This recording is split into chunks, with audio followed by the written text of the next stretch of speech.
Masih dalam Kompas Aceh sepekan, Saudara mantan Wali Kota Sabang Zulkifli Adam diperiksa dan ditahan penyidik Kejati Aceh karena diduga melakukan korupsi pembebasan lahan untuk pembangunan rumah guru dengan kerugian negara mencapai 796 juta rupiah. Saat ini Zulkifli ditahan di rutan kelas 2B Kaju Aceh Besar selama 20 hari untuk kebutuhan penyidik.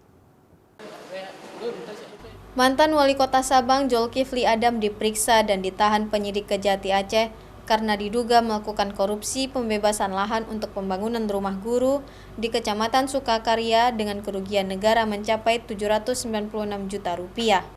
Setelah diperiksa kesehatan di ruang tindak pidana Kejati Aceh, Zulkifli Adam bersama rekannya Mismar selaku PPATK dibawa ke rutan kelas 2B Kaju Aceh Besar Kamis petang.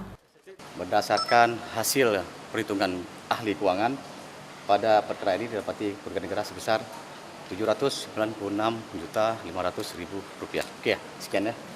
Kasus pembebasan lahan untuk perumahan guru ini dilakukan pada 2012 lalu dengan sumber anggaran dari APBK Sabang sebesar 1,6 miliar rupiah. Sementara itu, Zulkifli mengaku tidak bersalah dalam perkara ini. Menurutnya, SK penetapan lokasi lahan untuk pembangunan rumah guru diterbitkan oleh PJ Wali Kota Sabang Zulkifli HS pada Juni 2012 lalu. Sedangkan mantan Wali Kota Sabang ini dilantik pada September 2012 lalu. Saya dilantik menjadi Wali Kota Sabang tanggal 17 bulan 9 2012.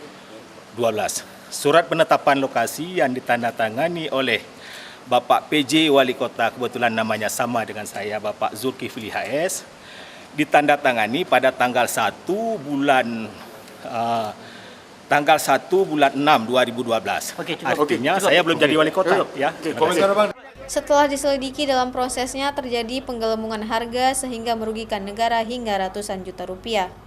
Saat ini Zulkifli Adam bersama rekannya ditahan selama 20 hari di rutan Kaju untuk kebutuhan penyelidikan lebih lanjut. Nova Misdayanti, Kompas TV, Banda Aceh.